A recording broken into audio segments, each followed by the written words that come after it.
Spider-Man: Homecoming, the web-slinger's first solo movie under the Marvel Studios umbrella, is a sweet, witty, bristly-paced romp that captures everything that has made Peter Parker and his costumed alter ego such a lovable and enduring character for over half a century.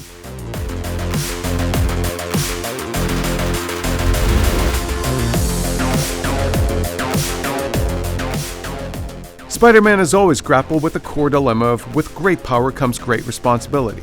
But as the events of Homecoming show, Peter Parker's responsibilities aren't just related to being Spider-Man. He has a responsibility to be a good student, to let his Aunt May know where he is, and to find the balance between his personal and superhero lives. In Homecoming, Peter wants nothing more than to win Tony Stark's approval and become a full-fledged Avenger. But Peter is still just a kid, and he will have to realize that he can't let Spider-Man define who he is. Peter, you still with us? Yeah. If you weren't already sold on Tom Holland after Civil War, his turn in Homecoming proves that he is the definitive big-screen Spider-Man. His exuberance and good-natured manner perfectly captures Peter Parker's youthfulness, earnestness, and moral center. Peter screws up a lot, but he's a good kid who knows when he has to set things right, and Holland sells all of that. He owns every scene he's in, never getting blown off the screen by his co-stars, which includes such formidable personalities as Robert Downey Jr. and Michael Keaton.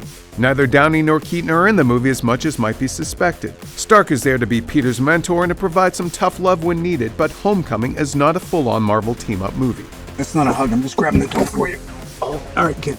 Good luck out there.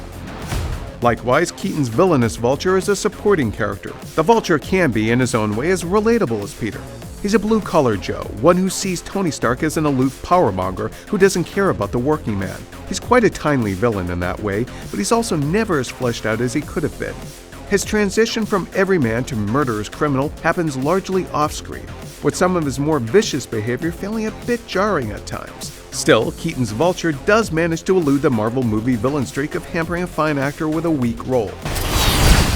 Homecoming does right by its supporting cast of Peter's classmates, with Jacob Batalon the clear standout as Peter's best friend Ned, whose discovery of Peter's secret identity fuels many of the movie's best ongoing gags. Can you spit venom? While Zendaya only has a small role here as Michelle, she delivers it with a quirkiness and cutting wit that's memorable. Laura Harrier nicely plays against expectations as Peter's crush, Liz, making her accessible instead of merely being the cool girl. Spider-Man: Homecoming, being a high school movie, sets it apart from not only other entries in the MCU, but from many superhero movies in general. Peter's academic decathlon matches are as important to this story as his sleuthing into the Vulture's activities. You can't just quit on us, stroll up, and be welcomed back by everyone. Hey, welcome back, Peter! Like Ant-Man, there's no grand plotline here about having to save the world, nor is there any attempt at expanding the MCU. This is a street-level story that showcases why the character is known as the friendly neighborhood Spider-Man. The movie has a lot of fun with this being a novice Spidey, who is still mastering his powers and who is awed at all the tricks his costume can do. There's also a lot of humor generated by the fact that much of the story is largely confined to Queens, where there aren't a lot of very tall buildings for Spidey to web-sling between, so he has to use what's readily available to get around.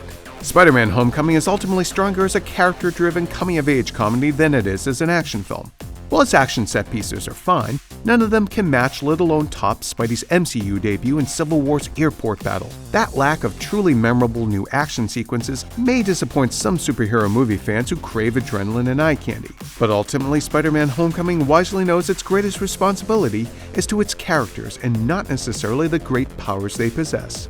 I'm sick of Mr. Stark treating me like a kid. But you are a kid. Yeah, a kid who can stop a bus with his bare hands. As with the very best of the web-slingers Marvel stories, Spider-Man: Homecoming is a winning combination of a fun superhero adventure tale with a heartwarming story about a regular kid dealing with some very relatable issues. Tom Holland's Spidey can't swing back on the screens again fast enough. For more on the latest movies, be sure to check out our reviews for Despicable Me 3 and War for the Planet of the Apes. And don't forget to like and subscribe to IGN on all your favorite platforms.